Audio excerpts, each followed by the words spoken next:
Olá, tudo bem? Voltando aqui à nossa atividade, eu pedi para interromper a música e justamente estava no final de uma música, né? E eu fiquei feliz que entrou o pedacinho da outra, né? Porque elas querem é poder, e é justamente isso que a gente quer.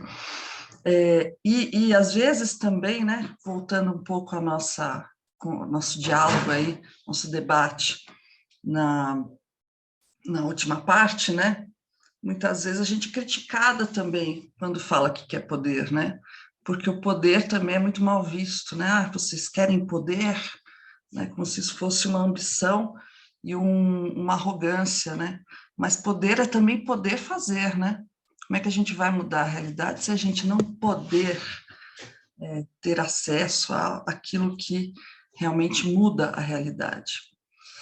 Então, bom, como eu já disse para vocês, eu sou meio o professor gosta de falar, então eu vou me policiar para falar o menos possível, porque nós já estamos aqui com a nossa querida palestrante, agradeço Maíra Réquia, falei certo?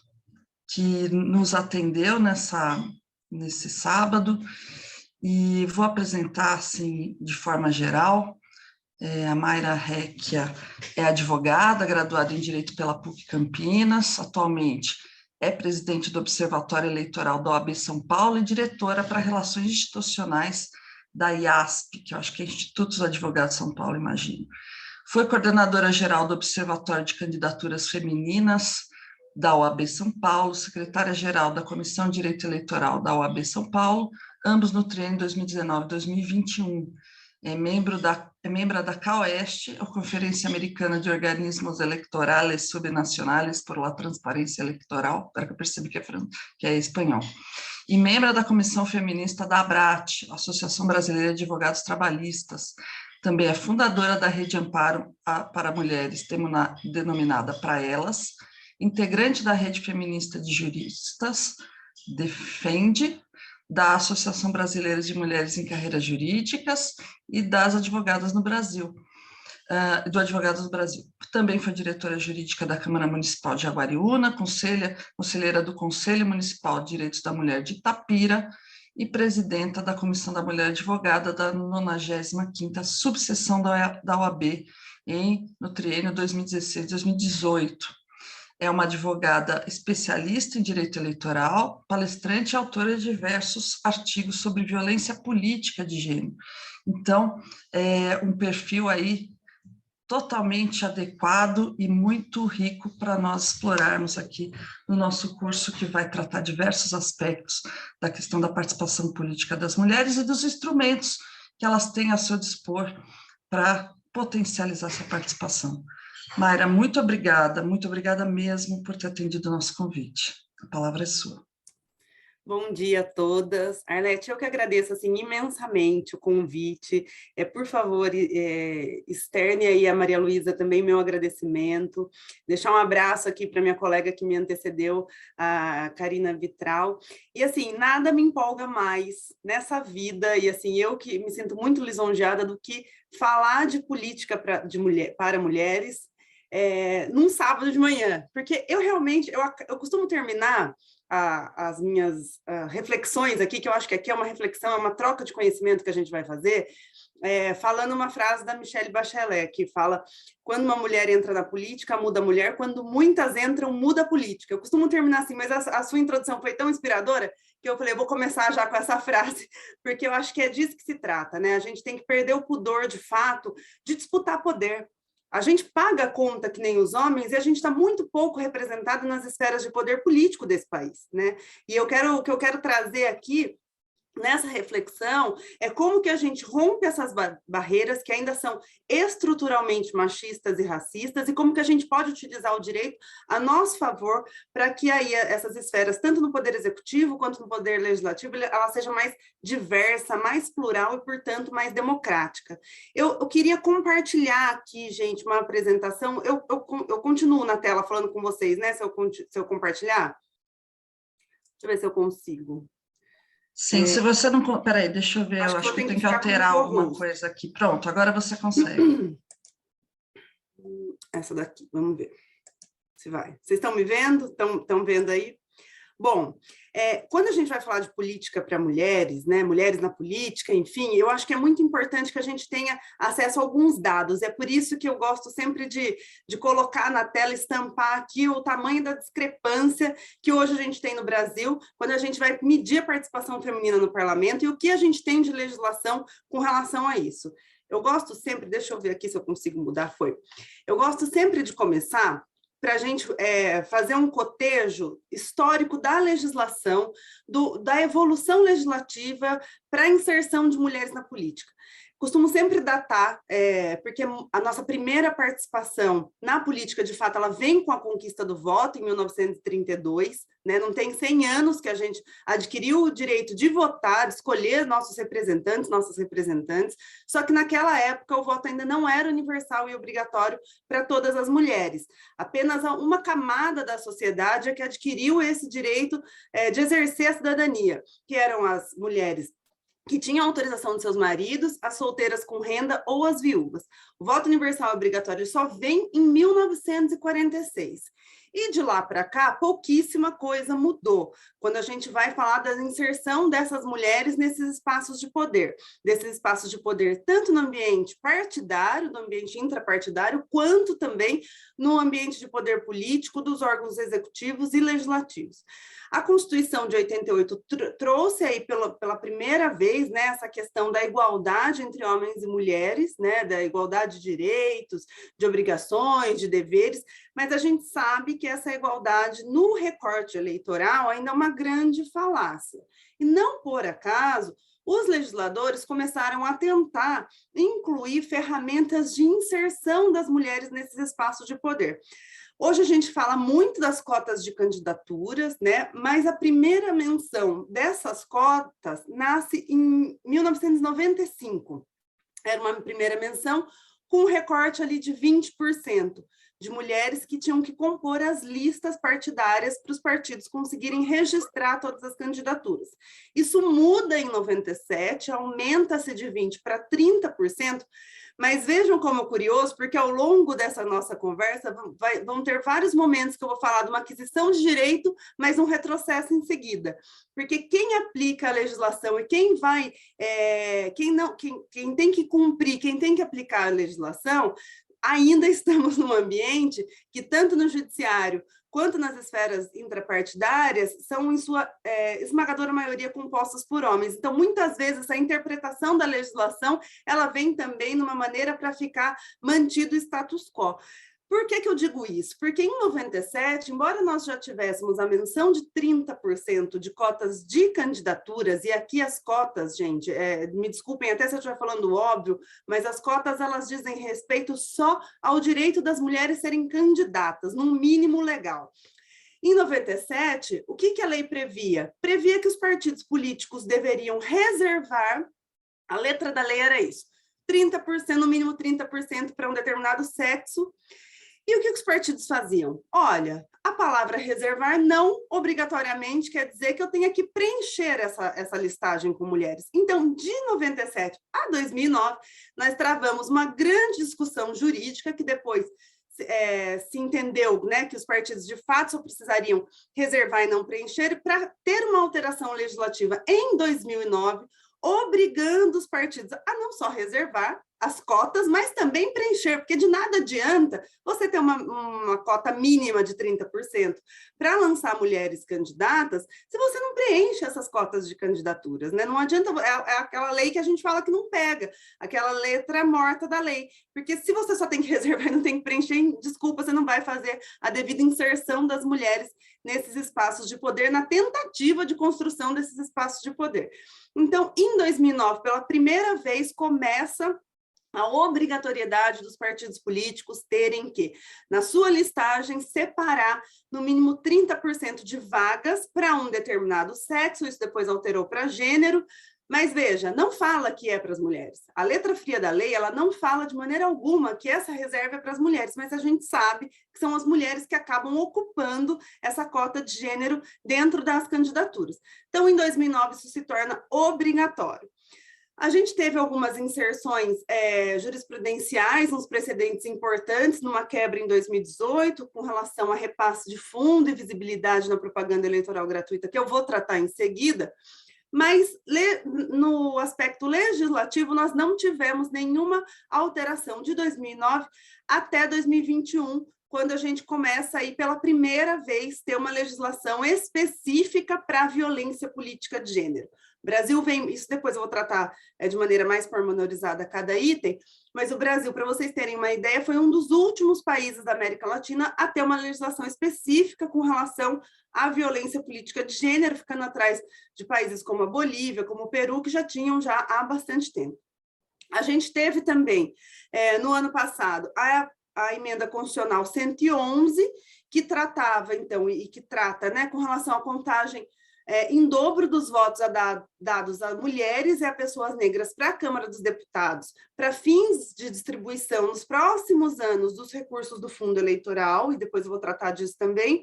E agora a gente teve também a garantia na emenda constitucional 117 de cotas e repasses dos fundos públicos também no importe de 5%, para inserção de mulheres nesses espaços intrapartidários, né? Mas, ao mesmo tempo, a gente teve a anistia dos partidos políticos, que essa lei ela ganha envergadura constitucional agora, mas ela sempre existiu, né? Ela tinha previsão na lei dos partidos políticos, lá no artigo 44, também vou passar isso de maneira pormenorizada, mas o que a gente vê, olha, ganhamos uma envergadura constitucional para determinada matéria, mas, ao mesmo tempo, anistiou-se os partidos que nunca cumpriram aí o repasse para inserção de mulheres na política. Então, esse é o cotejo geral do que a gente tem de evolução legislativa da participação feminina na política brasileira.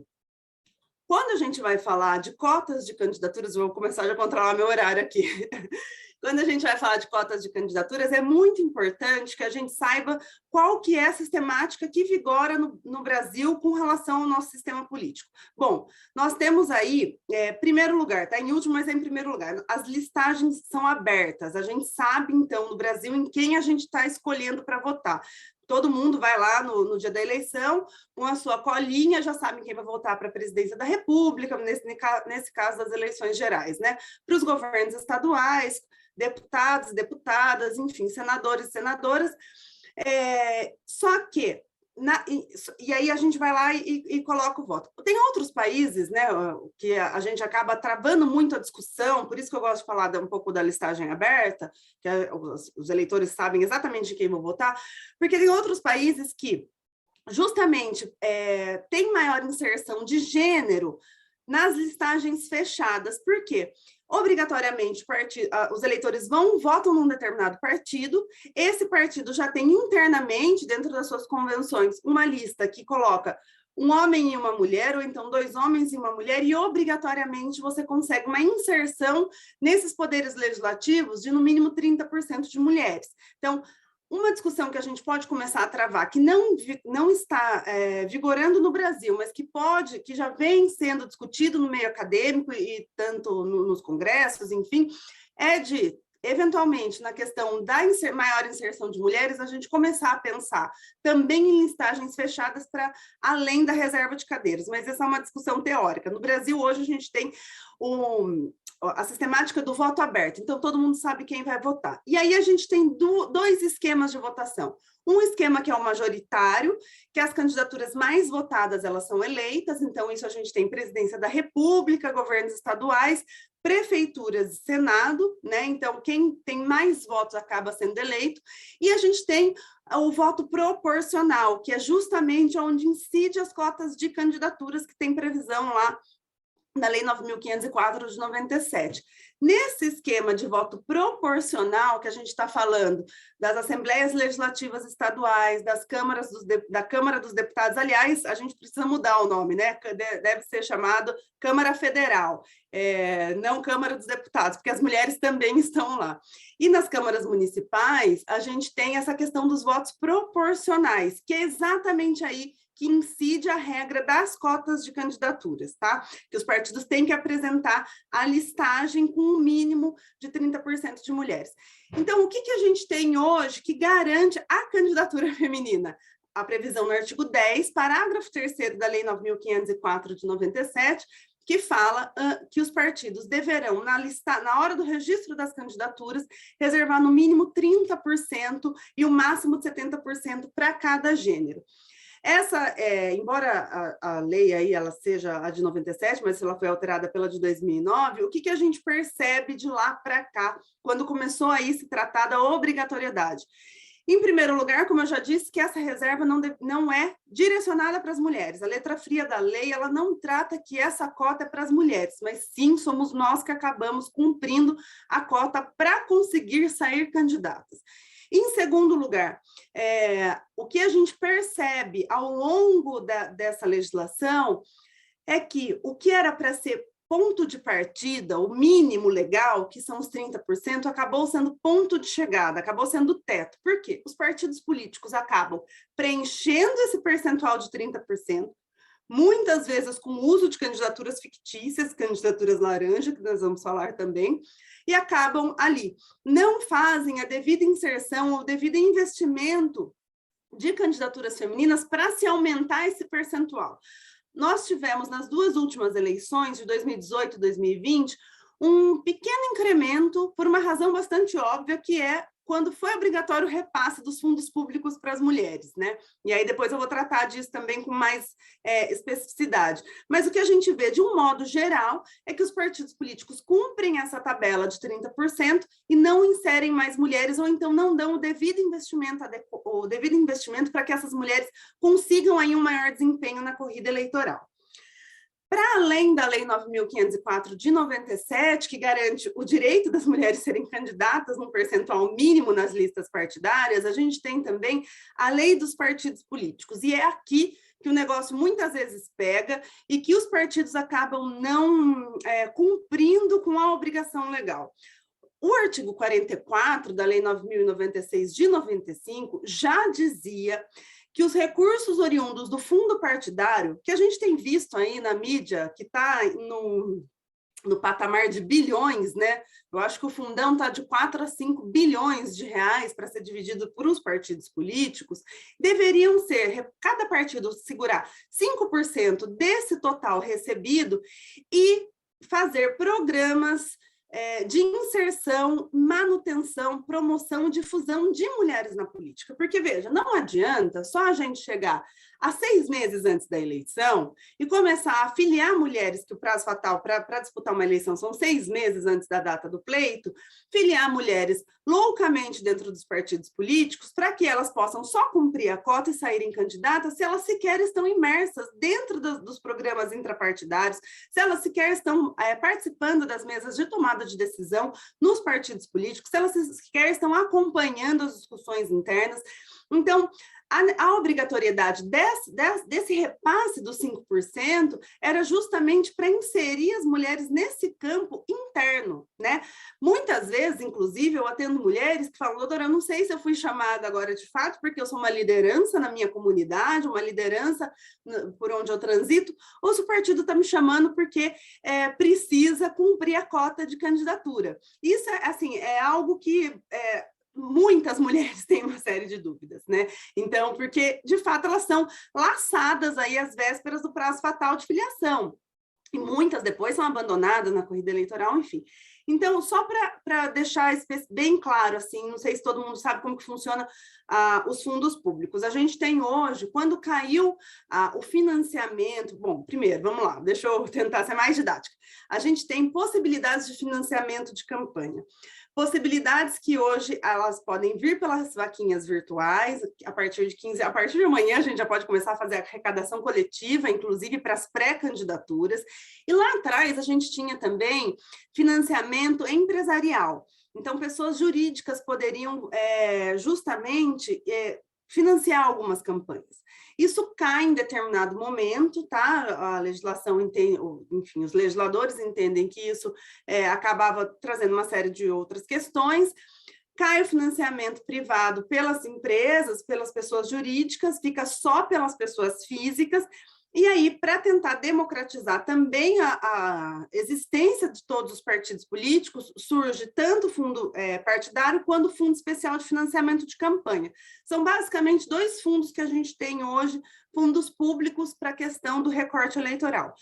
Esse que eu estou falando dos 5% é o fundo partidário, é aquele fundo que os partidos políticos recebem de acordo com um determinado número de cadeiras dentro do Congresso Nacional, especificamente da Câmara dos Deputados. Cada partido tem uma fatia desse fundo, que são desiguais, porque depende do número da bancada, alguns recebem mais, outros recebem menos, mas não importa, dentre todos os partidos, no mínimo 5% tinha que ser alocado para a inserção de mulheres. Depois tem o Fundo Especial de Financiamento de Campanha, e esse é um outro ponto que a gente vai tratar, que é justamente o dinheiro que vai para os partidos políticos, para a disputa e a corrida eleitoral. Então, são fundos completamente diferentes. Nesse que o fundo partidário da manutenção partidária, né, é o fundo exatamente que acaba financiando a existência do partido político, tinha que ser reservado e incrementado 5% do que recebe para a inserção de mulheres.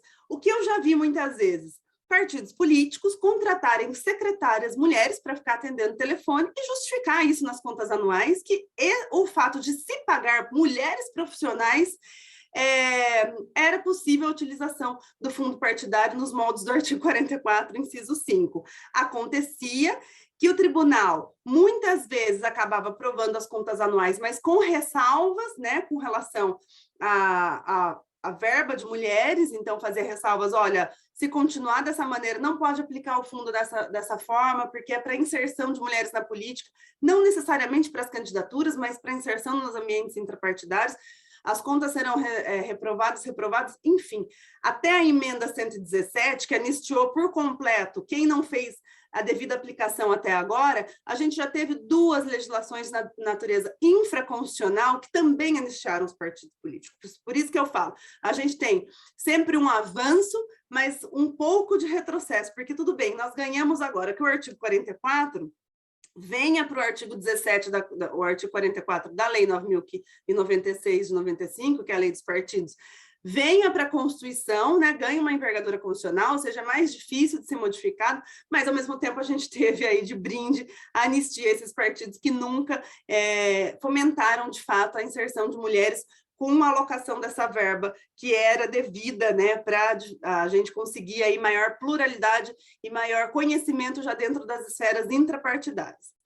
E aí a gente começa a cair, como a legislação ela foi muito lentamente sendo aplicada pelos executores ali, os diretores partidários, a gente começa a cair em alguns precedentes judiciais que foram fundamentais para um maior incremento de mulheres eleitas, porque depois eu vou mostrar um gráfico que vocês vão ver que a gente salta em um determinado momento, não importa assim, 50% de mulheres dentro dos espaços de poder.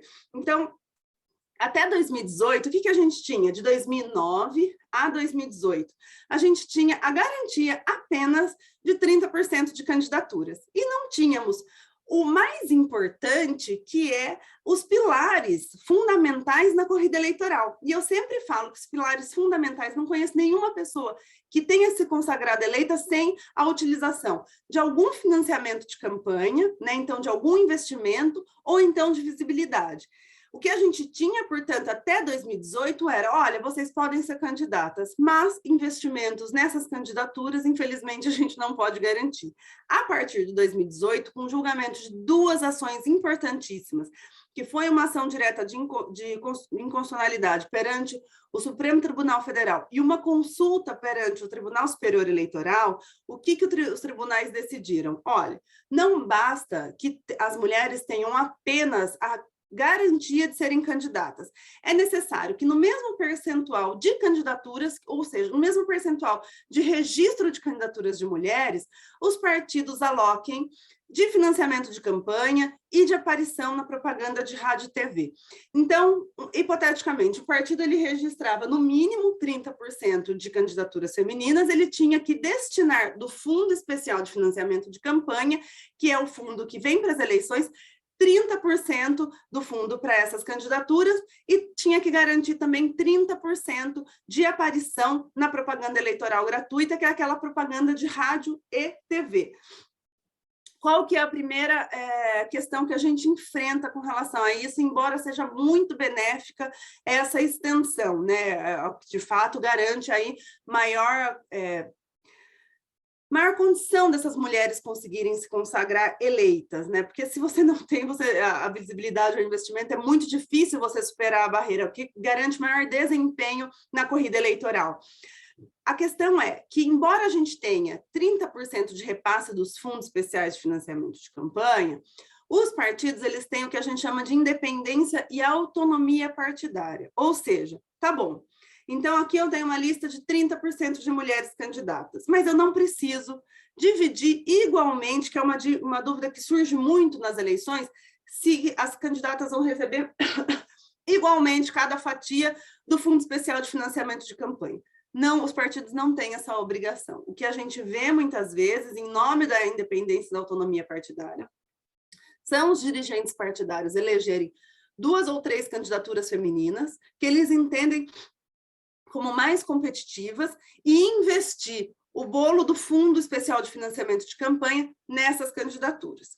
Mas, se fosse só isso, até estava tudo bem, porque, de fato, eles podem apostar nas candidaturas que entendem que têm mais chances de serem eleitos, né? Isso acontece, inclusive, com os homens. Mas o que a gente tem visto é uma ruptura dessa legislação. Por quê? Embora o tribunal tenha entendido que esse repasse dos 30% tenha que ser na mesma extensão das candidaturas, a gente tem visto muitos partidos políticos colocarem as mulheres como vice-candidatas nas chapas majoritárias. E é aí que eles começam a sofisticar um pouquinho uma eventual fraude. Porque essa questão do repasse dos 30%, que deveria ser para as candidaturas proporcionais, os tribunais têm admitido que pode ser também para afinar as candidaturas na majoritária, se as mulheres estiverem na cabeça da chapa ou nas vices das chapas. O que a gente vê, muitas vezes, é os partidos alocarem as mulheres nas vices, por uma questão estrutural mesmo, é muito difícil você ter candidatas mulheres à cabeça de chapa nos poderes executivos, né? E aí acaba que aloca essa verba dos 30% também para as candidaturas femininas nas vices majoritárias. Então, é uma brecha que eles conseguiram para não, de fato, muitas vezes, como já vem sendo feito, aplicar essa reserva de inserção de mulheres aí agora na corrida eleitoral, mas coloca nas chapas majoritárias, que justamente acaba beneficiando uma chapa majoritária que é capitaneada por um homem. Enfim, é uma discussão que a gente tem que tratar e travar aí no mundo jurídico para tentar mudar esse entendimento do tribunal e fazer o quê? Olha, chapa proporcional, se a cota é de candidatura para chapa proporcional, não tem previsão para chapa majoritária, portanto, os investimentos na corrida eleitoral também tem que só ser para chapa proporcional. Bom, além disso, a gente teve também, em uma consulta dirigida ao TSE, e isso mudou nas eleições de 2020, nas municipais, vai ser a primeira vez que a gente vai ter uma eleição geral agora com essa regra, é que seja observado, para além da questão do gênero, nesse repasse do Fundo Especial de Financiamento de Campanha, a questão de raça também na aplicação do FEFEC. Então, como que é o cálculo hoje em dia?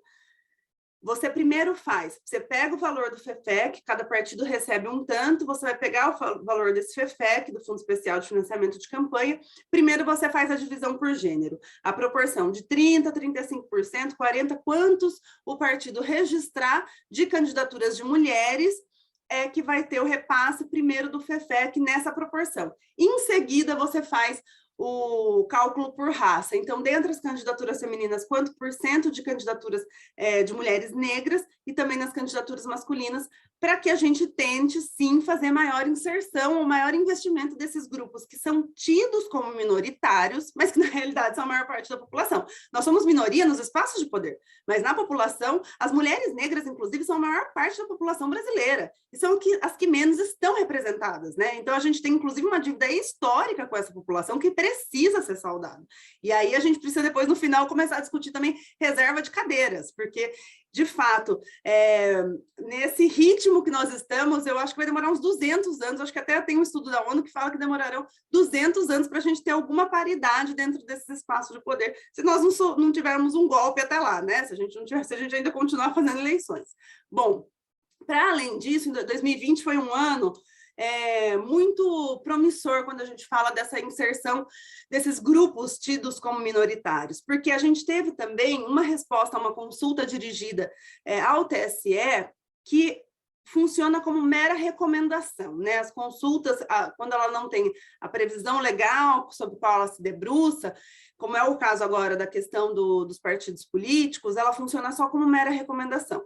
Então, o que aconteceu em 2020 também numa consulta dirigida e respondida pela ministra Rosa Weber? Aliás, também faz toda a diferença quando a gente tem mulheres respondendo consultas que dizem respeito a gênero. Depois acho que a gente pode falar um pouco disso também.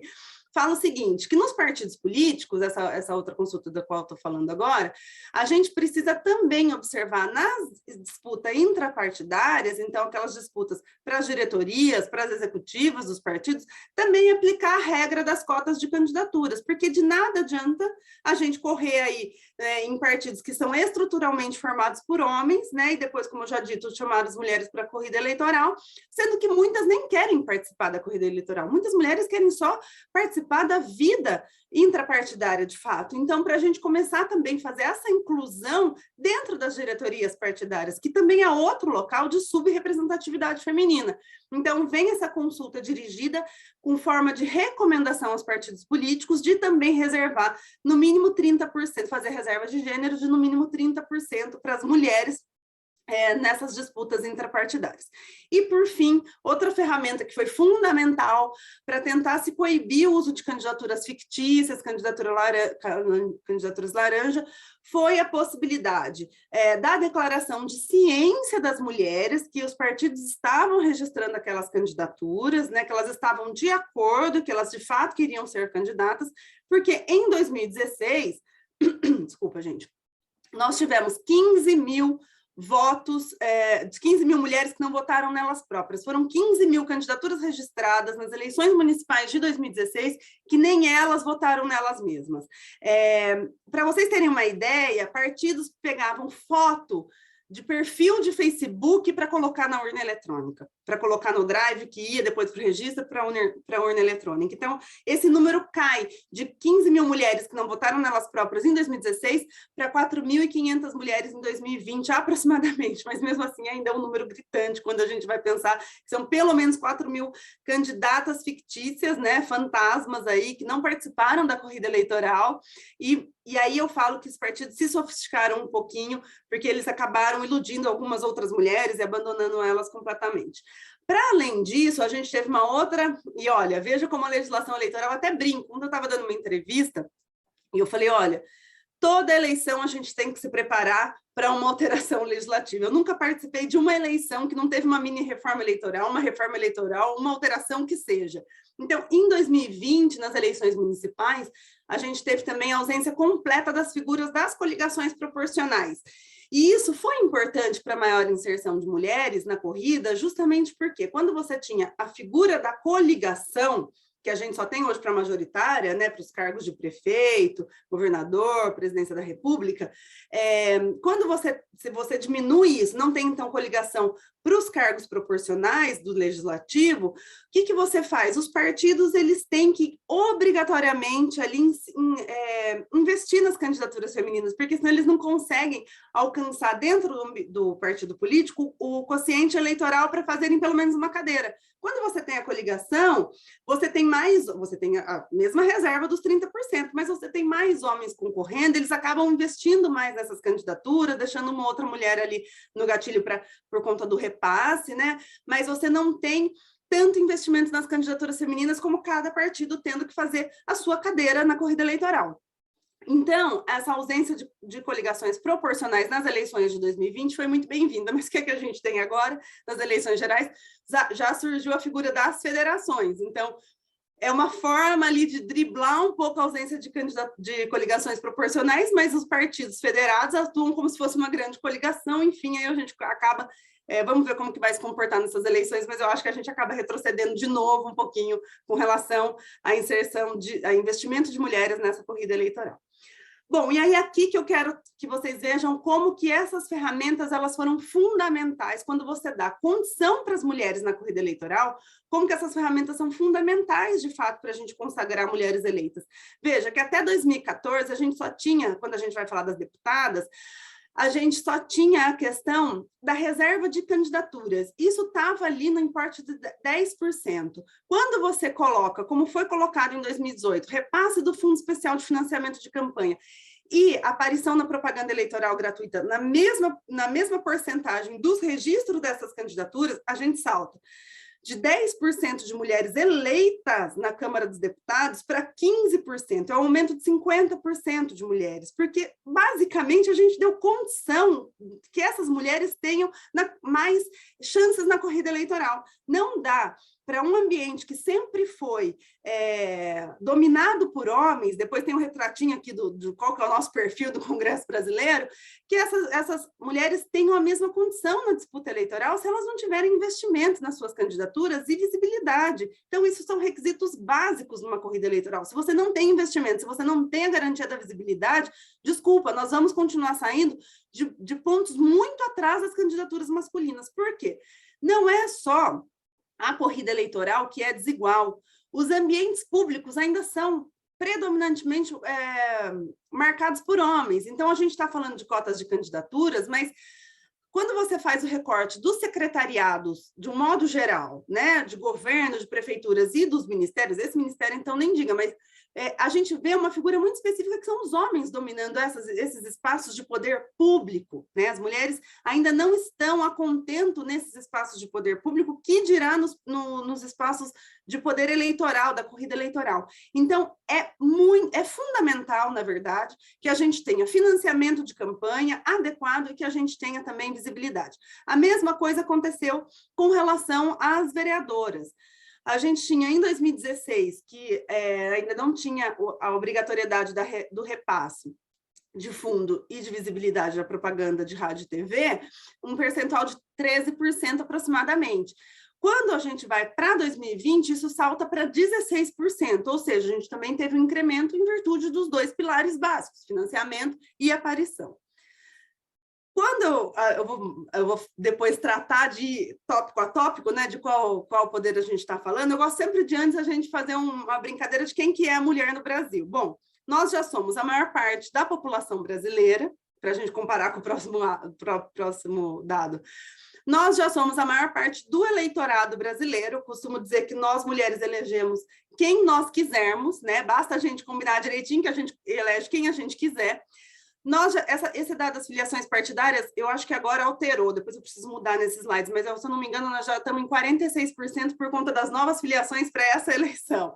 Então, nós já somos 46% das filiações partidárias, o que eu sempre falo, que esse papo de que mulher não gosta de política é uma grande falácia, porque se fosse assim, nós não estaríamos tão filiadas dentro dos partidos políticos, então a gente já está quase na paridade, se eu considerar os 46%, e nós já somos as maiores responsáveis ou as únicas responsáveis por 44% dos lares brasileiros. O que vale dizer o seguinte, se a gente paga a conta e se a gente paga os impostos tal como os homens, eu não vejo nenhuma mulher aqui ter uma dedução de alíquota por ser mulher, a gente também tem que sentar nas mesas de tomada de decisão. Não dá só para os caras sentarem lá e definir o que vai ser o nosso futuro. Então, se a gente paga a conta, a gente também tem que sentar nessas mesas e discutir o futuro do país.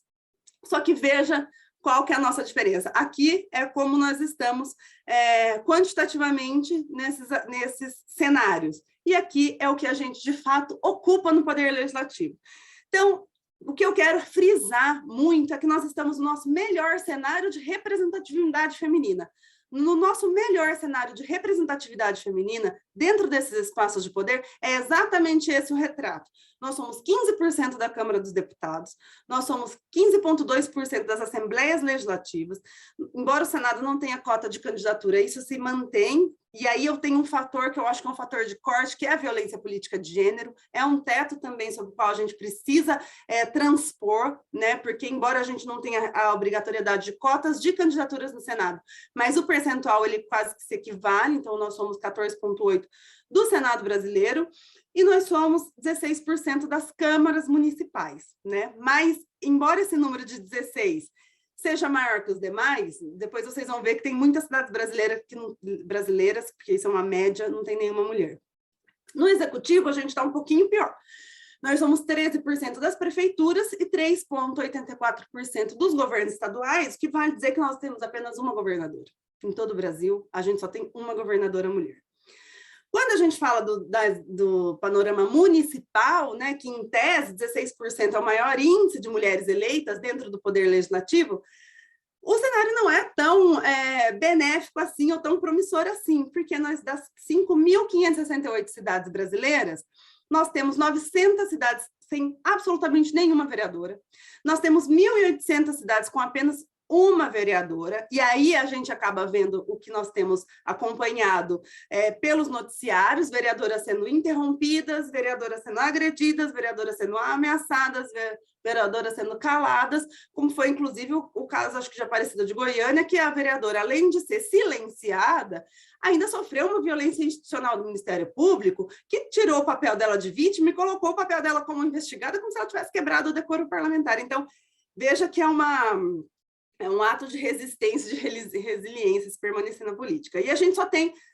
2.868 cidades com mais de uma vereadora. Então, a gente precisa, de fato, tentar mudar esse cenário de pouca representatividade feminina dentro das esferas municipais, porque eu costumo dizer que, assim, claro, a gente tem uma estrutura, né, de federação de municípios, estados e União, mas o que a gente acaba utilizando muitas vezes, e o que acaba sendo decidido muitas vezes, é a cidade que a gente mora, né? Então, é na cidade que a gente mora que a gente usufrui da educação, é na cidade que a gente mora que a gente usufrui da saúde, da segurança, né? Então, é muito importante que a gente tenha mulheres também dentro desses espaços de poder municipal. Quando você vai falar do retrato da política brasileira, é isso que a gente vê aqui. Um retrato do Congresso Nacional, um bando de homens brancos, o perfil médio dos deputados, os registros são de 2018, são homens brancos na idade de 49 anos, casados, heterossexuais, casados com superior completo. Isso também se reproduz nas câmaras municipais. Então, o retrato da política brasileira hoje, de quem se consagrou eleito, é esse, né? E é isso que a gente precisa mudar, porque não me parece um Congresso muito plural, diverso e democrático. Se eu falo também da diferença dos gêneros nos partidos políticos, vejam que isso acaba também se reproduzindo dentro dos partidos, por isso que é extremamente importante que a gente coloque em prática aquela recomendação do Tribunal Superior Eleitoral, determinando que nas disputas internas a gente faça a reserva de 30% de mulheres para essas candidaturas, porque, repito, os partidos políticos ainda são ambientes extremamente hostis para as mulheres, tem partidos que sequer chamam as mulheres para as reuniões, né? Chamam para as reuniões protocolares, formais, mas já vem tudo decidido, porque houve reuniões internas, já com os grandes caciques partidários ali para discutir e para já alinhar pontos de intensa repercussão dentro dos partidos, então a gente precisa inserir essas mulheres já dentro dessas esferas intrapartidárias, e esses índices todos fazem com que o Brasil ele ocupe hoje a posição de número 140 num ranking que mede a participação feminina na política. Veja que nós estamos atrás de inúmeros países. Aqui na América, a gente só ganha do Haiti. A gente perde para todos os países com relação à inserção de mulheres nesses espaços de poder. A gente, infelizmente, só ganha do Haiti. E aí a gente entra na questão de uma dos grandes desafios também, né, de que a gente precisa transpor aí na corrida eleitoral. Por quê? O que os partidos têm feito para tentar driblar a política de cotas, né, que deveria ser uma política afirmativa de inserção de mulheres na corrida eleitoral, para daí a gente ter um incremento maior de mulheres eleitas. Os partidos acabam utilizando as candidaturas laranjas, as candidaturas fictícias, porque ao invés de fato, inserir as mulheres no ambiente intrapartidário, investir nas candidaturas femininas, né, fazer programas de fomento à participação de mulheres na política, eles acabaram utilizando de um subterfúgio de colocar mulheres que não querem ser candidatas nas listas partidárias para conseguirem colocar o registro das candidaturas da chapa por completo, e as candidaturas fictícias são aquelas candidaturas que exatamente são chamadas para compor a cota partidária, porque senão o partido ele não tem o registro lá da sua chapa, não consegue lá o DRAP. Só que a gente teve, ao longo dos anos, uma evolução, uma sofisticação dessa fraude de candidatura. Por quê? Antigamente era isso, as mulheres davam o nome, não faziam campanha, isso praticamente acabava passando batidos, não havia nem a fiscalização. Começou essa discussão ali para 2012, 2016, foi mais evidente, e aí os partidos começaram a enfrentar processos judiciais. O que a gente vê hoje é que, basicamente, os partidos eles não praticam mais de maneira tão declarada essas candidaturas fictícias clássicas, né? Que são aquelas mulheres que vêm para compor a cota, não votam nelas próprias, não têm prestação de contas e não fazem propaganda. Mas a gente começou a ver nas últimas eleições de 2020 uma sofisticação desse esquema, porque os partidos aí começaram a chamar as mulheres, falar que iam investir nessas candidaturas, que iam dar visibilidade a elas, prometeram inclusive repasse do fundo, mesmo sabendo que não tinham a obrigação de fazer o repasse igualitário para essas mulheres, né? E acabaram abandonando essas mulheres na corrida eleitoral. Então, nós temos algumas ações de impugnação de mandato eletivo com mulheres, inclusive, endividadas, porque foram abandonadas, os partidos prometeram a elas financiamento de campanha, elas fizeram dívidas na campanha e foram completamente abandonadas pelos partidos políticos, que sequer, assim, ofereceram visibilidade a elas nas próprias propagandas eleitorais gratuitas. Então, houve uma sofisticação dessa fraude, com muitas candidatas sendo iludidas.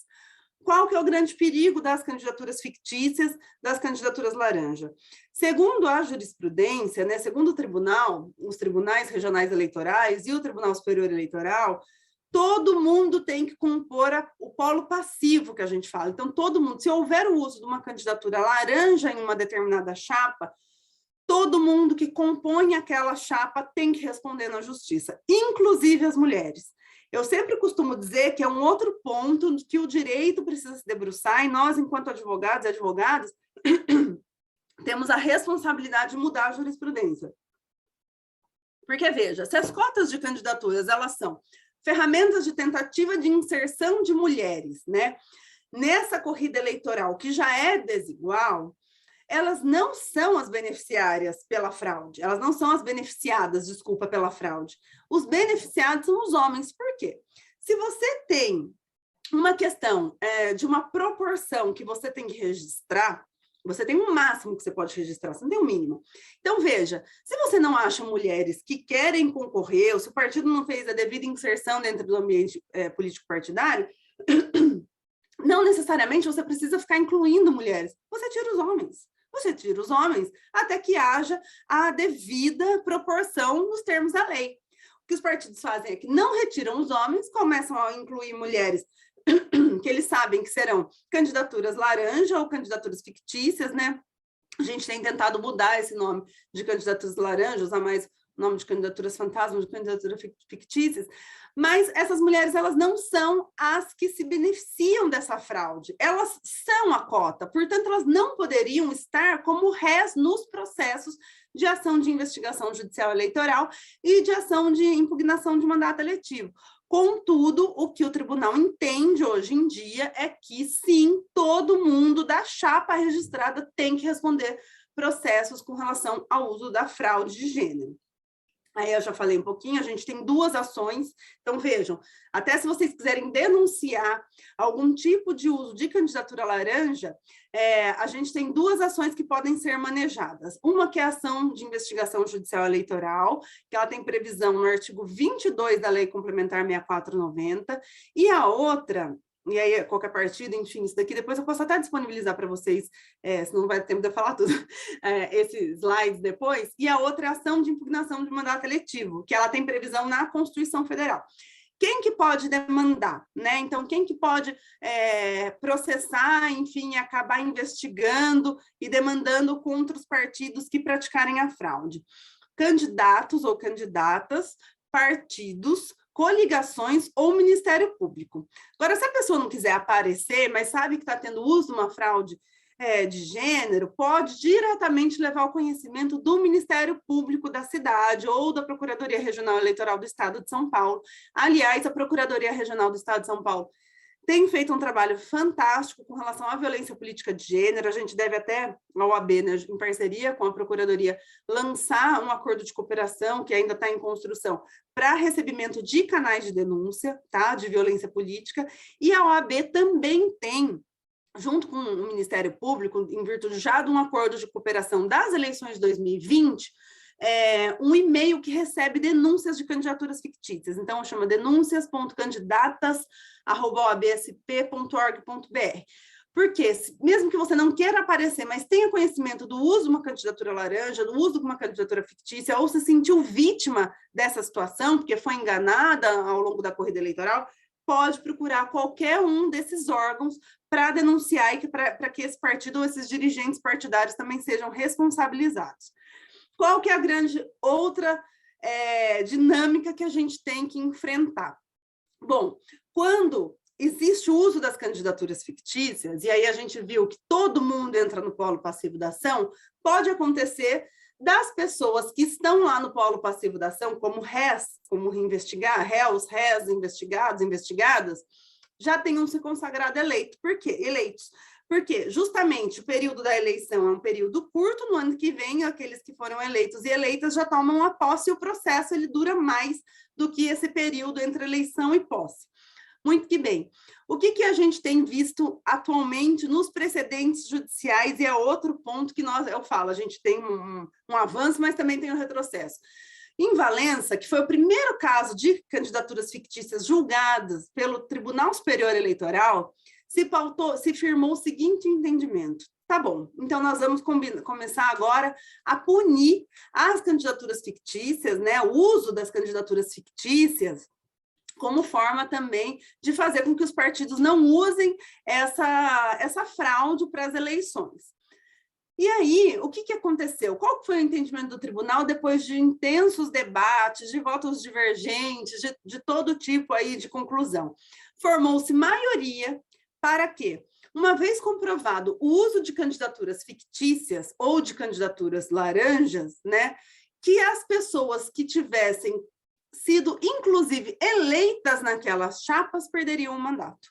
Então, o que a gente vê hoje acontecer, com base nesse precedente do Tribunal Superior Eleitoral, que julgou o caso de Valença do Piauí, que foi o primeiro caso julgado, é que mesmo as mulheres eleitas acabam sendo cassadas pelo uso de candidaturas laranja, pelo uso de candidaturas fictícias. O que eu acho que é, com todo respeito, um contrassenso da norma, porque se a norma vem para justamente tentar inserir essas mulheres na vida política, para justamente tentar diminuir a desigualdade nesses espaços de poder político do Brasil, para ser uma ferramenta afirmativa, né, de maior pluralidade, ou de tentativa de maior pluralidade de gênero dentro dos espaços legislativos, não me parece crível que, primeiro, as mulheres sejam réis, e, segundo, as mulheres eleitas sejam cassadas. Então, esse é mais um tipo de decisão que cabe aí à advocacia. Eu falo que cabe à advocacia mudar a jurisprudência, cabe à advocacia travar essa discussão para que a gente modifique esse entendimento, porque se as mulheres são o alvo dessa política afirmativa, elas não podem ser punidas. Volto a dizer, As mulheres não são beneficiadas pela fraude. Quem são beneficiados pela fraude são os homens, que acabam fazendo manobras aí para inserir mulheres na corrida eleitoral sem o devido aparato, seja de investimento, seja de visibilidade. E aí a gente vai para um outro tópico que eu também entendo, que é hoje... Deixa eu respirar, gente, que eu falo muito. Se vocês estiverem cansados, quiserem fazer uma pausinha, vocês falam. Mas que é um outro tópico que eu acho que é preponderante pela pouca representatividade de mulheres nas esferas de poder.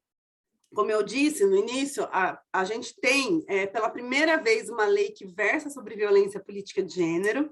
Essa lei está valendo desde 4 de agosto do ano passado. Essa vai ser a primeira eleição, a primeira corrida eleitoral que nós vamos ter com base nessa nova lei. O que a gente tinha antes, existia legislação? Sim, a gente tinha previsão no Código Eleitoral, a gente tinha previsão no Código Penal, no Código Civil, com relação à indenização, com relação a crimes eleitorais, enfim. Mas a questão específica de violência política de gênero é pela primeira vez que é mencionada dentro da legislação brasileira. E por isso que é muito importante. E aí a gente considera como violência política contra as mulheres toda ação, conduta ou omissão com a finalidade de impedir, obstaculizar ou restringir os direitos políticos das mulheres durante a eleição, no exercício de qualquer função política ou pública. E aí também tem aumentos de pena com relação à depreciação da condição da mulher ou que estimule a sua discriminação. Quem que é o sujeito protegido por essa legislação? Qualquer mulher que esteja em ambientes políticos ou ambientes públicos, não necessariamente só as candidatas, tá? Ou só as mulheres eleitas, né? Só as detentoras de mandato. A gente sabe que para essa parcela a violência ela ainda é mais agressiva. Mas, muitas vezes, as eleitoras, as apoiadoras também sofrem violência política. Acho que nas últimas eleições, inclusive, a gente viu um episódio de agressão física a uma eleitora que estava fazendo campanha para sua candidata e sofreu uma agressão física, se eu não me engano, num shopping. E a gente vê muitas eleitoras e apoiadoras também sofrendo violência política de gênero nas redes sociais, nas ferramentas de comunicação social, do modo geral. Eu costumo dizer que, assim, a violência política, quando você vê uma mulher sendo ameaçada ou xingada, ela é mais fácil de se identificar, né? Você vê uma ameaça, você vê uma agressão física ou um xingamento, isso me parece um pouco mais claro, de um modo geral, num senso comum da população de se identificar como uma violência política de gênero. Mas existem outros aspectos também que podem ser caracterizados como caracterizadores da violência política de gênero. Então, a questão de chamar, eventualmente, as mulheres de descompensadas, de descontroladas, de histéricas, mas muitas vezes as mulheres precisam erguer o tom de voz quando vão fazer seus pronunciamentos dentro das suas próprias casas legislativas. A questão do silenciamento, a questão da interrupção das falas, os julgamentos pelas vestimentas das mulheres são também indicativos de violência política de gênero. Exposições vexatórias, os memes que fazem nas internets, as questões difamatórias. Eu me lembro até assim, de muitas mulheres serem completamente injuriadas e difamadas nas redes sociais. Enfim, projetos de lei. Eu recebo relatos, inclusive, de projetos de lei de mulheres que não tramitam com a necessária celeridade dentro das casas legislativas. E tem tem duas coisas que eu acho que são muito subliminares e que assim, passam um recado da violência institucional. O primeiro deles, que também é uma das vertentes da violência política de gênero, o primeiro deles, basta a gente olhar para as casas legislativas, e aqui eu faço um pedido a todas vocês. Olhem nas cidades de vocês, quantas vereadoras eleitas existem? E nos estados também, não sei se aqui a gente está falando só para o estado de São Paulo, mas nos estados, quantas deputadas existem?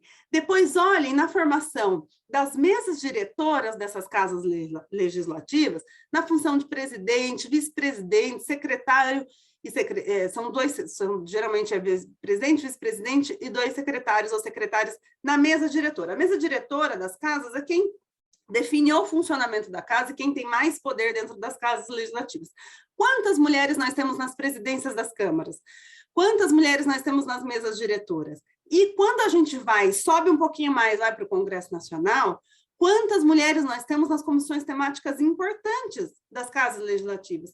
Não custa lembrar que a gente acabou de passar pela CPI da Covid e não tinha uma única mulher formando a CPI da Covid, não tinha uma única parlamentar do gênero feminino na CPI da Covid. Então, essas invisibilizações também são questões de violência política de gênero, porque se você apaga a existência daquela mulher dentro desses espaços de poder, também é uma violência política de gênero.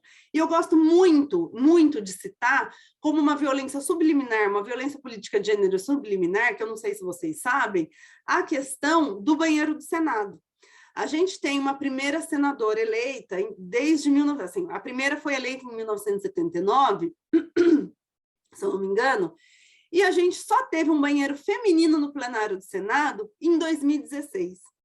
De 79 a 2016, as nossas senadoras eleitas, ainda que em discussão, com matéria em discussão no plenário do Senado, não tinham um banheiro feminino para poderem utilizar. Elas tinham que sair do plenário, se ausentar das discussões daquela casa legislativa para ir utilizar o banheiro do refeitório. Então, vejam que essa é uma forma de violência subliminar, justamente porque passa como se fosse um recado de que ali não é lugar de mulher. Né? Se a gente teve aí, por anos a fio, por mais de 30 anos, senadoras eleitas, e só depois é que se pensou em fazer um banheiro feminino no plenário do Senado, isso diz muito aonde que os detentores dos espaços de poder político do Brasil querem alocar as mulheres, né? Ou querem passar a mensagem de que ali não é lugar de mulheres.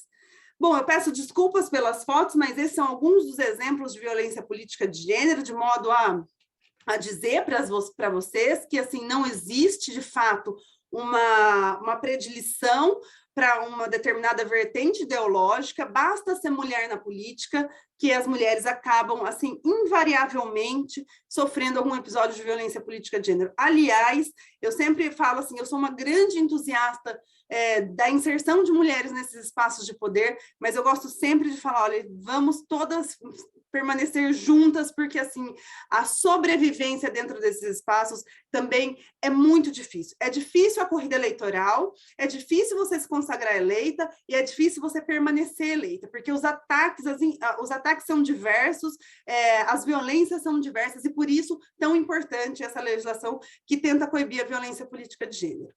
Hoje a gente passa também muita questão de desinformação e mensageria de fake news como forma também de atacar as mulheres. As mulheres, assim, eu estou ainda fazendo a coleta desses dados, mas tem um instituto que é a Internet Lab, e a revista Asmina, que fizeram um projeto que é do Monitora, acho que é o Instituto Monitora, que tem ali inúmeros dados com relação à predileção das milícias virtuais nos ataques para as eleições, na desinformação, mensageria, os fake news, e a gente sabe que as mulheres acabam sendo as maiores vítimas desse tipo de conduta também das milícias virtuais, como forma e também de violência política de gênero, como também uma forma de não inserção dessas mulheres no espaço de poder e como forma a trazer mais obstáculos na corrida eleitoral. Então, hoje, essa questão das redes sociais, das fake news, da violência pelos meios virtuais tem sido um grande fator a ser superado para essas mulheres que querem aí fazer a corrida eleitoral. Claro que a gente tem ferramentas jurídicas para tirar isso do ar, mas muitas vezes aquela desinformação, aquela fake news, ela já viralizou. Então, o que eu sempre falo para as minhas clientes, para as candidatas de um modo geral, olha, o judiciário, ele tem, inclusive tem feito acordos com Big Techs para tentar diminuir aí o uso das desinformações. Mas o que é muito também importante ser feito é não só esperar o reparo judicial, mas também já ter uma comunicação ágil, enfim, uma manifestação pública, de forma a, eventualmente, quando a gente fala de fake news, a desmentir aquela questão. E com relação injúria, calúnia, difamação, ameaça, enfim, todo outro tipo de forma de violência política, a entrar com as duas frentes, tanto com a questão criminal, com base na violência política de gênero, quanto na questão civil também, eleitoral, no recorte eleitoral, para retirar aquela questão do ar e também para pedir indenização. Porque, assim, gente, eu sou uma pessoa que não sou muito do aspecto punitivista, mas quando se trata de defesa de mulheres, a gente precisa ir para todas as trincheiras possíveis, porque as pessoas se sentem muito à vontade em agredir as candidaturas femininas. Então, assim, eu sou a favor de demandar em todos os aspectos possíveis. Aqui a gente tem alguns dados da violência contra as mulheres na política, e aí, assim, o que a gente vê é uma reprodução do que a gente vive na sociedade. Então, enfim, a gente sabe, né, o Brasil, ele tem índices alarmantes de violência doméstica, de assédio sexual nas mais diversas frentes. Então, quando a gente vai para a política, quando aí a gente vai nessa disputa de poder que a Arlene estava trazendo no início, essa questão ela se torna ainda mais contundente, porque aí a gente está disputando de fato. Veja, a gente as mulheres sofrem todo tipo de violência nos ambientes internos das residências, né? Violência doméstica aí na sua mais diversa pluralidade. Quando essas mulheres saem dessa condição, então ainda que não sofram essa condição, mas saem daquela condição privada, né? As mulheres estão muito ainda adstritas, entre muitas aspas, eu estou fazendo uma crítica aqui, ainda são vistas como dentro que deveriam se permanecer nos ambientes particulares, nas esferas privadas. Quando elas vêm para a disputa pública, elas acabam muitas vezes aí sofrendo muito mais o reflexo da violência, porque estão aí, de alguma maneira, disputando os espaços de poder com aqueles que sempre estiveram nos espaços públicos, né? Que sempre estiveram nesses espaços de poder. Esses índices aqui, inclusive, eu costumo dizer que são subnotificados, porque a gente tem falado, agora que tem se falado um pouco sobre violência política, sobre desinformação, fake news e agressões no mundo virtual. Então, sempre faço um paralelo. Se a gente tem pouco ainda índice de violência doméstica, que a gente já tem uma legislação desde 2006, que é a Lei Maria da Penha, e ainda nós temos índices alarmantes de subnotificação, de feminicídio também, que já data de 2015, a legislação de feminicídio, que dirá da violência política de gênero nos espaços virtuais, inclusive, que a lei não tem nenhum ano. Então, esses índices aqui, eu falo, 82% das mulheres já sofreram um tipo de violência, esse número deve ser muito maior. Eu ouso dizer que 95% das mulheres já sofreram, que estão aí na disputa eleitoral, já sofreram algum tipo de violência política de gênero. Olha, aqui são também, acho que eu falo aqui do Internet Lab, e as métricas foram Twitter, Instagram, YouTube. E é sempre assim, é a questão da misoginia, pelas condições da mulher, pelo fato de ser mulher. Os homens são mais atacados pelas ideias, pelos seus posicionamentos políticos. As mulheres não, elas são atacadas no conjunto da obra, elas são atacadas por serem mulheres, por conta do seu aspecto físico, por conta de questões emocionais e por conta ainda das suas ideias. Então, é um combo. Eu me lembro muito da Manuela Dávila dizendo que, assim, e aí as filhas também são atacadas, que ela acabou tendo fotos da filha dela circuladas nas milícias digitais da Deep Web, e um belo dia colocaram um furgão com símbolos nazistas na frente da casa dela. Quer dizer, são coisas que, assim, são impensáveis, né, num país que se diz democrático, que se pretenda democrático. As redes sociais, aqui eu trago um paralelo, que as redes sociais, elas não inauguram, mas elas acabam fomentando, acho que elas são exatamente esse o termo, elas são catalisadoras da violência política. As pessoas, elas se sentem muito confortáveis atrás de uma tela de computador, sabe? E eu costumo dizer que os tigrões do lado de cá da tela vira tudo ursinho quando são demandados. Então, por isso que é importante que a gente, muitas vezes que as mulheres, assim, que ainda que não queiram aparecer, né, para não sofrerem mais retaliação, e aí é uma decisão de cada uma, mas que denunciem no Ministério Público. O Ministério Público, ele vai promover a ação penal competente para poder punir esses agressores, né? Então, eu falo que a vítima da violência política de gênero, num primeiro momento é a mulher, mas num segundo momento é a democracia. A gente precisa parar com essa história de que mulher sofre todo tipo de violência e que tudo isso acaba obstaculizando o ingresso dessas mulheres nesses espaços de poder. Então, a gente precisa da pluralidade de gênero e de raça para a gente, de fato, ser uma democracia real, verdadeira, mais forte, enfim, que é o que eu acho que a gente almeja. tem o caso da Marielle, né, que eu sempre costumo dizer, porque Marielle foi morta, é a questão mais gritante da violência política de gênero, que colocou a cabo a vida de uma parlamentar, de uma mulher negra, vereadora, né? Então, as mulheres negras, inclusive, sofrem mais violência política de gênero que as mulheres brancas, tem dados específicos com relação a isso. Isso também, por que foi importante a questão do repasse, quando a gente fala de gênero e raça do Fundo Especial de Financiamento de Campanha, porque eu acho que eu não disse isso, porque as mulheres negras também são eram as que menos recebiam doações.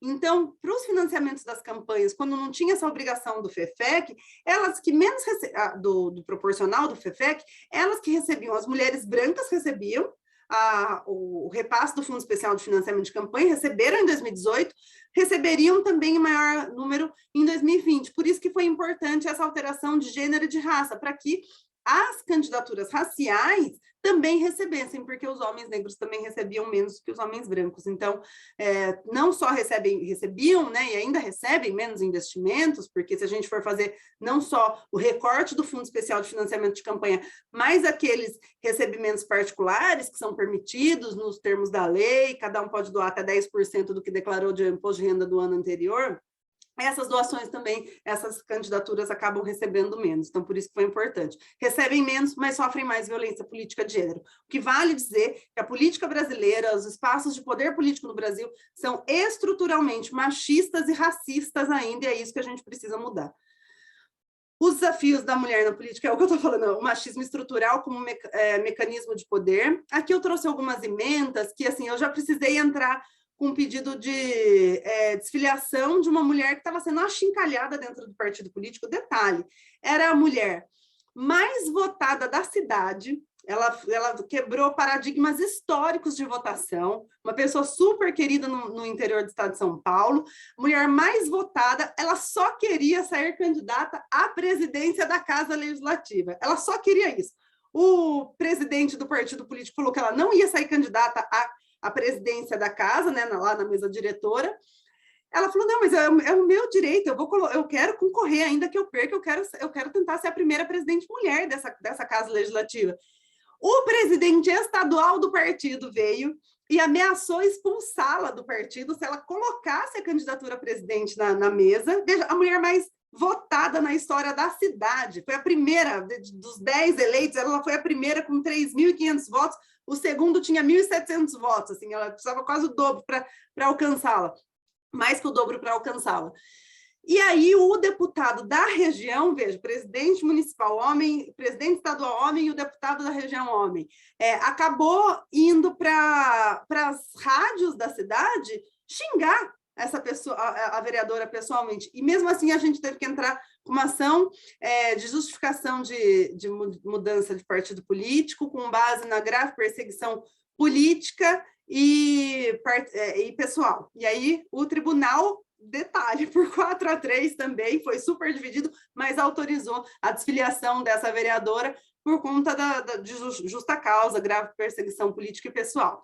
A gente tem falta de visibilidade e investimento nas candidaturas femininas e também nas pré-candidaturas.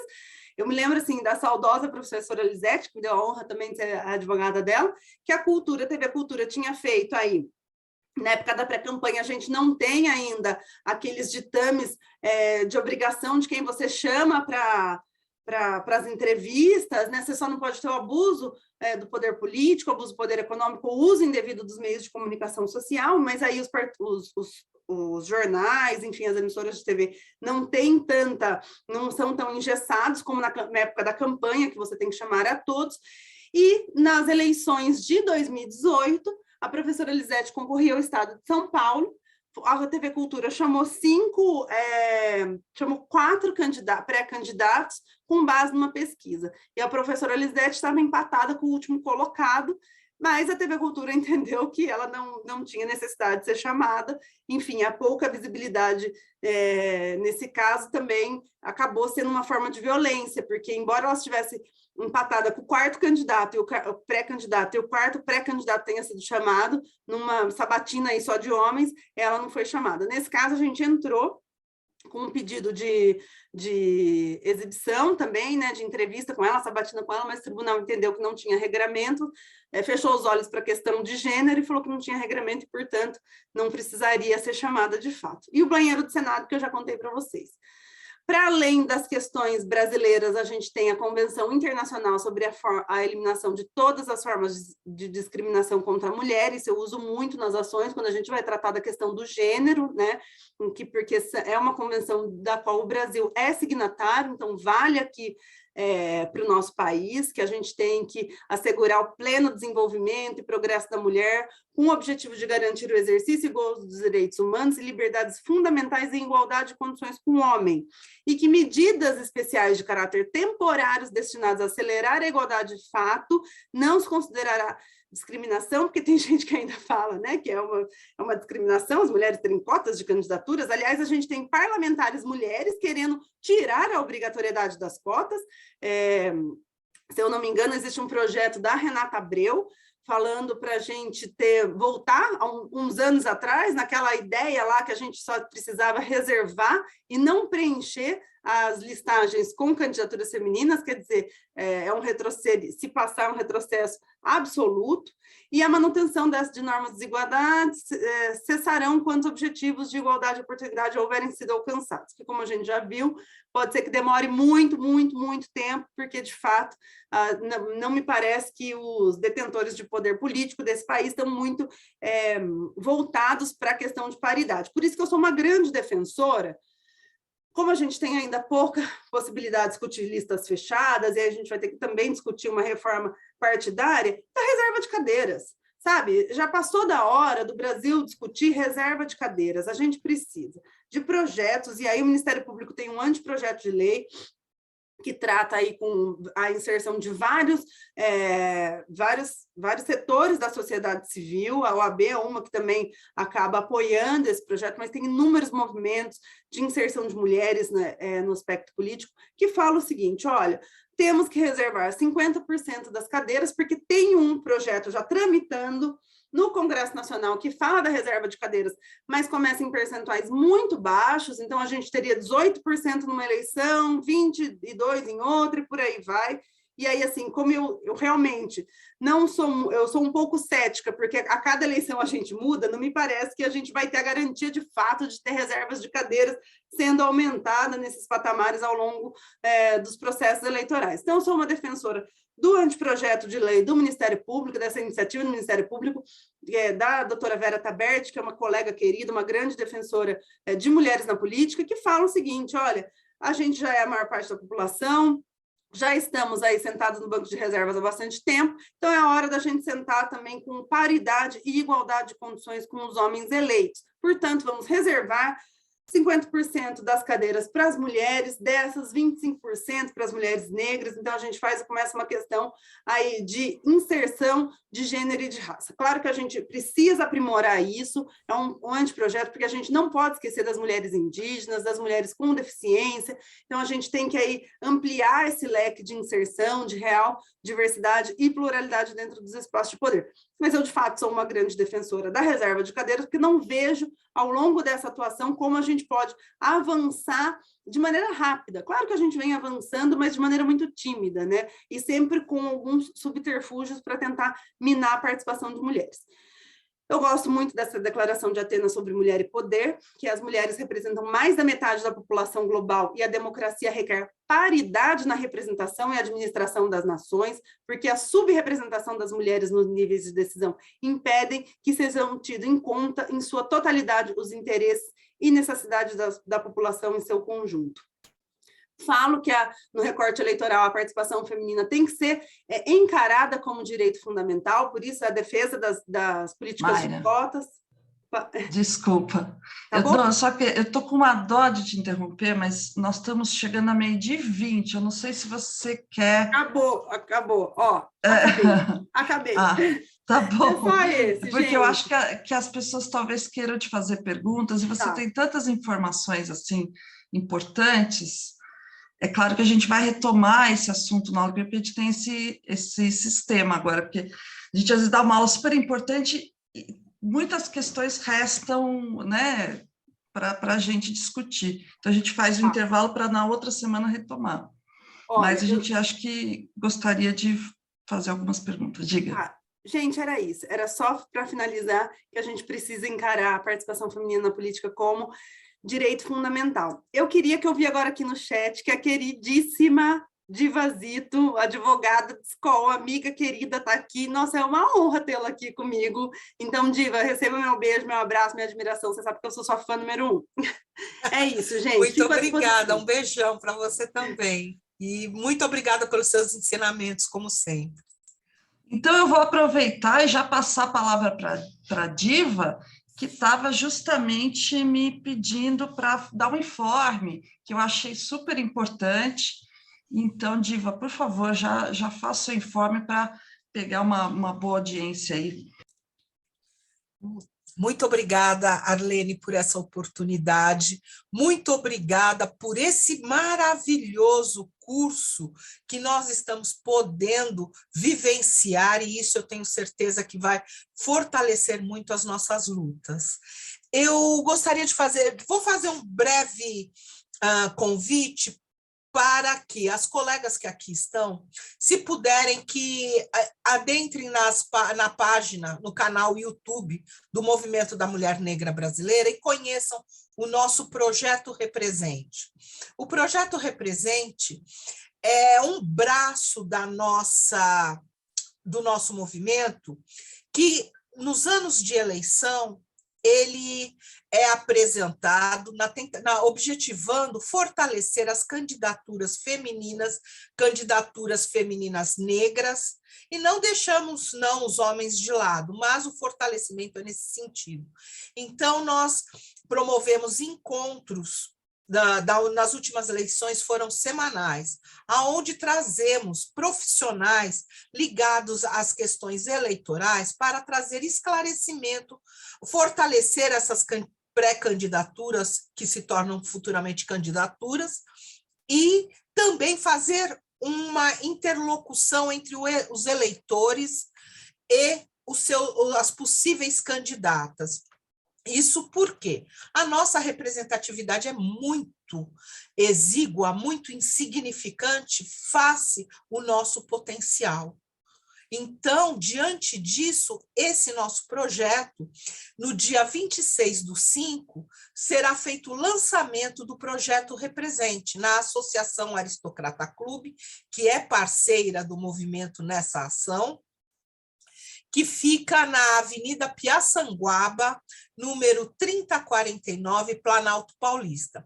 Muito possivelmente, depois nós iremos colocar essas aulas, esses encontros na internet. Mas será muito importante contar com a presença maciça de mulheres, porque teremos representantes da nossa política, conversando, dialogando e relatando suas experiências. Então, dia 29/6, às 19 horas, na Associação Aristocrata Clube, Avenida Piaçanguaba, 3049, Planalto Paulista, próximo ao metrô São Judas. Eu agradeço por essa oportunidade e quem tiver o interesse em saber a respeito do nosso projeto, mais do nosso projeto, eu vou deixar no chat o meu WhatsApp. Uma boa tarde a todas e, mais uma vez, muito obrigada. E, Maíra, muito, muito obrigada por tudo que você nos representa, por tudo que você faz por nós. Um beijo. Querida, eu te amo, você sabe, né? Então, para mim é uma Nos honra. amamos. Assim que eu gosto de ver, né, a relação entre as mulheres no espaço público, né, sempre de muita solidariedade, muita parceria, né? Isso é que é bacana, quando a gente consegue isso. Obrigada, Diva, pelo informe importantíssimo. Sabe que eu morei minha vida toda ali naquele pedaço. Agora eu moro aqui em Santo André. Eu morei a vida toda ali entre a estação São Judas e Conceição. Conheço muito aquele pedaço. Você falou Piaçanguaba, eu falei, São Paulo? Que é meu pedaço ali, conheço muito. Eu vou ler alguns... Oportunamente teremos a honra de recebê-las, receber a todas ali naquele espaço. Com certeza, vai ser muito bom, que até faz muito tempo que eu não vou para lá, preciso ver meu irmão que mora ali, mas enfim. Eu vou comentar não, vou ler alguns comentários, que eu acho que são importantes. A Vânia Freitas falaram por aqui toda. Eu sei que a palestrante muitas vezes não consegue nem ler, né, quando a gente está falando, e ela estava ali num entusiasmo tão grande, dá gosto de ver, né, a apresentação da nossa querida palestrante Mayra Hecker hoje. A Vânia diz: por aqui todas foram chamadas só para cumprirem a cota. Pois a Vânia pode dizer aí exatamente a cidade, que eu já não lembro, né? Onde ela está, ou o bairro, né? Acho que é Zona Leste. Raquilane, sempre somos colocados como menos e mortas. No caso, a Raquilane, inclusive, é uma mulher trans, ou uma pessoa trans, já não sei se ela é não binária. A Vânia Freitas, essa precedência é praticamente para impedir a denúncia, é isso? Acho que era uma questão em relação à tua apresentação naquele momento. A Cláudia Gamberini está dizendo: esse material ficará disponível ou uma lista guia das legislações mencionadas? Obrigada. Nós vamos solicitar sim, mas com certeza vamos elaborar um material, se a Mayra não puder disponibilizar, porque são muitas informações específicas, né? Ela falou, inclusive, obrigado, seria muito bom para preparar uma fala nas bases aqui. Nós estamos fazendo esse experimento aqui no nosso curso, que é justamente isso, né? Hoje a gente aborda a questão da legislação e voltamos na outra semana, até para que as pessoas possam falar nas bases, de repente conversar e retornar para o mesmo assunto, porque muitas vezes questões, principalmente com uma legislação, são coisas que a gente precisa retomar, né? Numa vez só a gente não consegue absorver tudo, né? Então, acho que vamos ter condições aí de retomar alguns pontos. A Ivone de Santana diz que é fundamental nos apropriarmos do conhecimento sobre a legislação para fazermos frentes e ampliarmos nosso repertório argumentativo em prol da mudança que queremos. A Vânia Freitas é de Sumaré. Aqui em Sumaré não tem nenhuma mulher eleita há 10 anos, né? Cristiane Albuquerque, ele tinha medo que ela ganhasse, também acho que um comentário em relação ao que estava sendo falado. E a Vânia dizendo, mas ela estava certa e teve que sair, né? Aquele caso da saída do partido, né? Drica, pelo que entendi, ela queria sair, a ação foi para não perder o mandato, o partido pode reivindicar o mandato como sendo do partido. A Diva dizendo, inacreditável que uma mulher ataque nossas duras conquistas. A Drica mais dizendo, amei a exposição, a Cristiane também amei demais. Malu, Maíra, gratidão por partilhar conosco seus saberes e vivências. Aurora, muito bom, parabéns pelas contribuições. As informações do movimento da mulher negra brasileira. Vânia, riquíssima explanação, amei. A Vitória também dando mais informações sobre o movimento que a Diva deu informe. Então, gostaria de saber aí se alguém gostaria de colocar. Eu não vou nem falar mais questões, porque acho que vale as pessoas aí tirarem suas dúvidas, mas uma riquíssima mesmo explanação, e nós vamos, com certeza, oferecer um material para apoiar e para fixar esses conteúdos aí, que são conteúdos que a gente precisa realmente estudar um pouquinho, né? A apresentação é muito boa, mas não são tão fáceis, e por isso talvez sejam difíceis justamente da gente poder utilizar. Gostaria de abrir para o debate, por favor, a gente se inscrevam, ou já levantem a mão, falem no chat, eu leio, ou tomem a palavra para tirar dúvidas aí com a Mayra, que tem um tempinho mais para falar com a gente.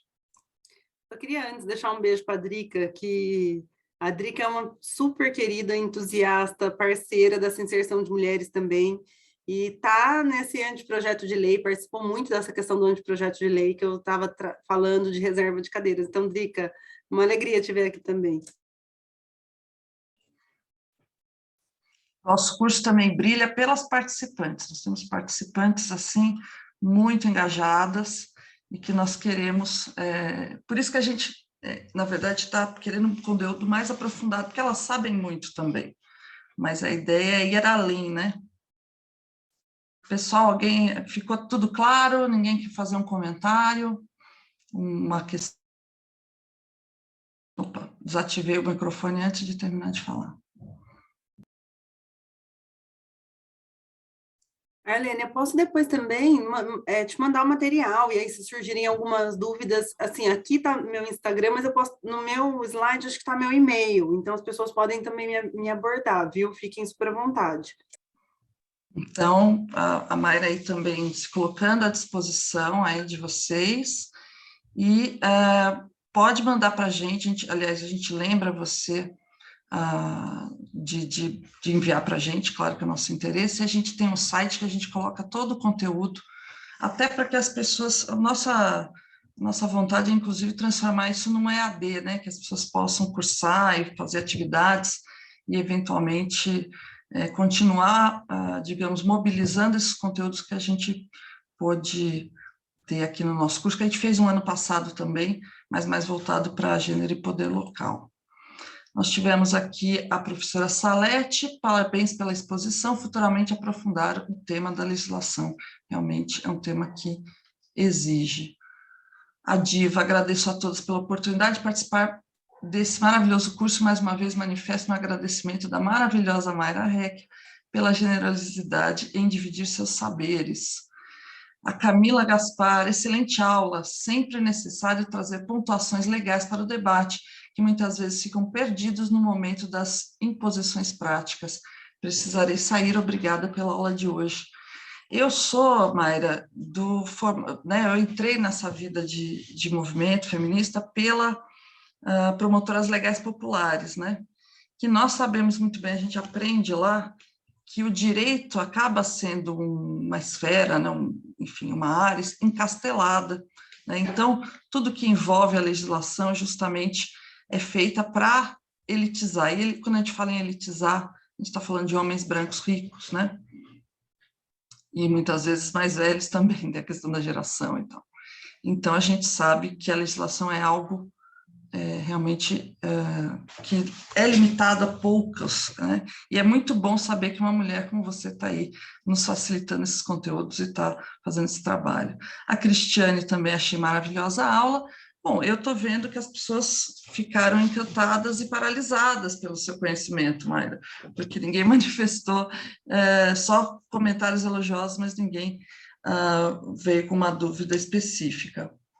Então, eu vou agradecer muito mais uma vez a Cláudia falando a importância de mais mulheres para mudar a legislação branca conservadora. Exatamente. E nós vamos continuar com esse tema na aula que vem, gente, porque nessa dinâmica a gente está tentando estabelecer, que eu acho que vai ser produtiva. Mayra, muito, muito, muito obrigada. Nós encerramos meio de meia, nós tentamos ser pontuais, até porque sabemos que o horário das mulheres é restrito, é difícil. E agradecemos, vamos tirar uma foto, eu sempre esqueço disso, a Mel que lembra, mas hoje eu consegui lembrar. Se vocês puderem abrir a câmera para a gente tirar uma foto final aí, né? Eu, inclusive, abri a câmera, que eu já estava esquecendo, fiquei falando com a câmera fechada, para que a gente possa tirar uma bela foto aí. Isa, você tira ou Laura, ou as duas também? Não sei se a Laura está de computador, talvez esteja de celular, né? Vou tirar. Vou só dar uma esperadinha. Vou dar uma esperadinha só para todo mundo abrir. Maravilha, vai abrir a câmera, né? Muito bom. Vê que nós tivemos uma excelente audiência, algumas saíram agora, mas nós tivemos do início ao fim o mesmo número de mulheres, ou seja, estavam todas muito ligadas no conteúdo, muito interessadas e ficaram muito presas aí a conteúdo da Mayra. Salete, Juliana, Fernanda, Requilane, talvez não consigam ligar, não sei se elas conseguem. Pronto, acho que conseguimos tirar algumas já, Isa. Eu estou tão enrolada aqui que eu estou ouvindo a palestra e fazendo a limpeza porque o pedreiro está aqui. Então, eu estou naquele bem do que você está falando, Salete. Ontem eu limpei uma geladeira. Trabalhava no computador e limpei uma geladeira, sei como é. Eu estou aqui ouvindo, estou dobrando roupa, passando roupa, corro para ver o pedreiro e estou ouvindo o curso. Isso. Então, eu estou assim... E daqui a pouco eu vou para o lançamento da campanha da pré-candidatura da Juliana Cardoso. E eu estou aqui em Osasco, então é um pouquinho mais distante, né? Então, eu tenho meio que na Perfeito. correria, desculpa aí, tá? Não vou nem aparentar, porque eu tô toda desarrumada aqui. Depois você revê a nossa aula aí para os principais pontos. Não, eu assisti toda. Não, eu sei, mas é que a gente, quando está fazendo outras coisas, às vezes a atenção não é total, né? Não, pode deixar que eu tô com fone de ouvido e prestei. Mulher é fogo, né? Mulher Posso vê falar tudo de tudo ao mesmo tempo. que a doutora acabou de falar, porque é um tema que me interessa. Parabéns, então, Salete. Obrigada. É isso, gente. Muito obrigada e vou até interromper a gravação aqui para poder falar